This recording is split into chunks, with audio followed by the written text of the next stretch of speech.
What can Disney's mild flop Princess and the Frog teach us about escapist fantasy writing? Hi, I'm Matthew Brand, author of Madam Cree, and today we're going to be talking about higher caliber writing. Now, here's the deal. Princess and the Frog flopped a little bit at the box office, and there's a lot of different speculation why. Some people say it's because of racism, either the movie or the people watching it. Some people say it's because it came out at the same time as Avatar. But I usually hear that it's because people are sick of 2D animation. However, think of it this way. It wasn't a good escapist fantasy story. Disney built its brand around escapist fantasy for the most part. It either is escapist fantasy or you at least want to be the main character somehow, right? You kind of want to be Simba, right? I wouldn't necessarily say that's escapist fantasy, but it kind of like you want to be the lion when you leave the Lion King. Like you feel that power that's going on with those characters. It's impressive. You love the world. The other characters typically fit very common escapist fantasy tropes. You have a very relatable character that you kind of want to be by the end of the story. They face some type of impossible problem and they get a strong comeuppance that a lot of people would be happy with. So when it comes to the main character, you don't really want to be Tiana. That's the number one problem. You don't want to be Tiana. She turns into a frog. Not being sexist, but a lot of little girls don't want to be frogs. And a lot of little boys don't really want to be frogs either, to be honest. Then you have the issue with the impossible objective, right? She doesn't really have an impossible objective. As a matter of fact, her song says she's almost there. That's her song. That's what she's saying. She is almost there. The only real antagonist she has in the story, like the main the main obstacle, is the bankers turn racist last minute because story demands it. It's really unnecessary in the story. The money could have been stolen. Any variety of things could have happened to stop her from getting the property last minute. Also, she has money. It doesn't have to be that property. It's just something she wants. That's not the worst case scenario in the world. She's not like Cinderella where she's just getting tortured at home, humiliated all the time. She's not like Aladdin where he's literally begging on the streets if he doesn't, move out his position and end up with the princess. Like, there are way worse things than what she's going through. Yes, it sucks that they're a little racist, but come on, just because you're a black character doesn't mean that everything has to hinge on racism all the time. She also has a snide cook at one of the jobs she works at. That's pretty much it. When you think about it, the main antagonist, Dr. Facilier, if I'm saying that right, he does not target Tiana. He's not her main antagonist. She happens to get caught in the crossfire. Take this and compare it to Jasmine and Aladdin, who are definitely being targeted by Jafar. All right, Aladdin is the diamond in the rough. He sees him in that hourglass or whatever. He is coming for Aladdin. When you look at Disney's Belle and Beauty and the Beast, they are targeting the Beast. The Gaston is targeting Belle. He wants Belle to marry her. She doesn't want to marry him. It doesn't mean that is the biggest issue in the world. She's obviously just brushing him off, telling him no. But that is the main antagonist, and he is targeting her. And it becomes more intense as the story goes on. What's another Disney story? Ariel, right? The Little Mermaid. The octopus woman, Ursula, she is targeting. Is she octopus or a squid? I never really thought about that. I'm going to go with octopus. Ursula is targeting the mermaid. It is to get to her father, but she is the one being targeted. Dr. Facilier is not targeting Tiana. She is a bystander. She is not the most important person in the story, technically. That's a problem. She's the main character, but for all intents and purposes, she's just getting roped up in Naveen's story. That's crappy. Then you have her comeuppance is she gets the restaurant because the alligator is scary. Really, what is that teaching us? Okay, so she strong-armed the bankers? You can't do that. That's not really a unrealistic story. And if you did do it in real life, I mean, yes, the alligator is unrealistic, but that could have been replaced with a shotgun.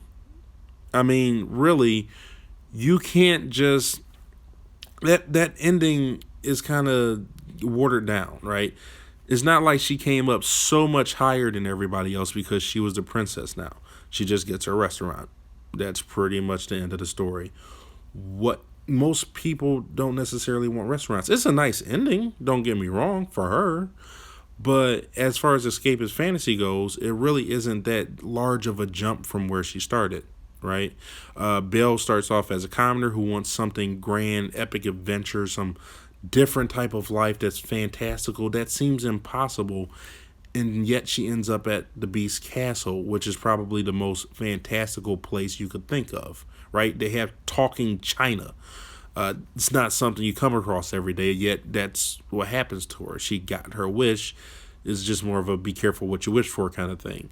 Aladdin, he wants to rise above his lot in life and marry the princess. It seems impossible, but he gets there, and when once he was being teased by everybody for being a street rat, he is basically the sultan now. He's the sultan. He's going to be sultan. He's a prince. When you think of let's say like what's another, Hercules. I'd say Hercules is a really good example too. Even though it was not the biggest Disney movie or most well-known Disney movie, you still, at the end of the day, you want to be Hercules. His task seems impossible. Oh, he's supposed to be a true hero. And everything seems to be going bad at first, then it goes better. But once he finally does become a hero and you find out, hey, you're not really a true hero, that's different than that snub Tiana gets at the like first setup of the movie. He finds out he's still not there way later into the story. You know, he thought he was going to be there, and then it's just now it just seems impossible because, you know, what else could he possibly do? We know as an audience watching, like, it's not, you know, it takes more than just defeating bad guys to be a hero, but for him it feels impossible. Tiana, at the beginning of the story, it didn't seem impossible. And it only kind of seems impossible because these guys are being jerks. If all it took was strong arming them later in the story, that wasn't really the issue. Now, I get what some people might be thinking. Oh, well, she became a frog. Then that was the real impossible story. How is she going to not be a frog anymore?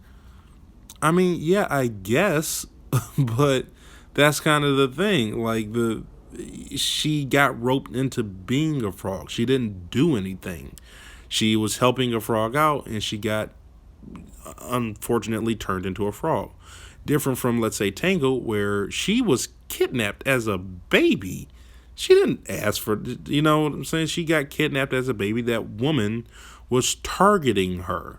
It's not it's not Tiana's story. It's Naveen's story that she gets roped into. She just happens to be the main character in it. Tangle, it's her story. She got kidnapped. Her hair is magic. She's the one who wants to go on an adventure and go see the lights. It's her journey, her story, her tale. She's not the sidekick. Flynn is the one who gets winged along for it. He just happened to go to the wrong house to try and escape. Period. This is the issue that goes on with escapist fantasy. You have to make sure that the character is relatable. You have to make sure that people want to be that character, but the task they're facing has to seem impossible, while the reward for the task seems fantastical. Right, Hercules. I would say he was probably one of the lesser of the Disney Renaissance movies. Right, it didn't do as well as Aladdin or Lion King or Beauty and the Beast. But even when you take the lesser of the Disney Renaissance movies, like Hercules or Tarzan, you have his fate, or I'm sorry, not his face, his constellation was just shown across the sky. Right, you have he was marched up to this. He basically got godlike power. He's super strong. He got what he really wanted in the end was to belong.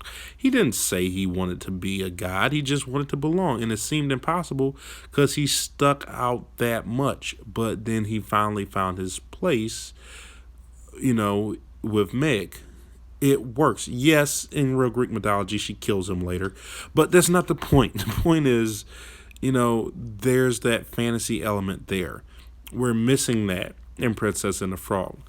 If you're writing epic fantasy, be careful, or escapist fantasy, be careful to make sure you fit these points. Doesn't mean you have to write escapist fantasy, but when you are, you need to fit those points. People can have personality, but you still want to be them in the end.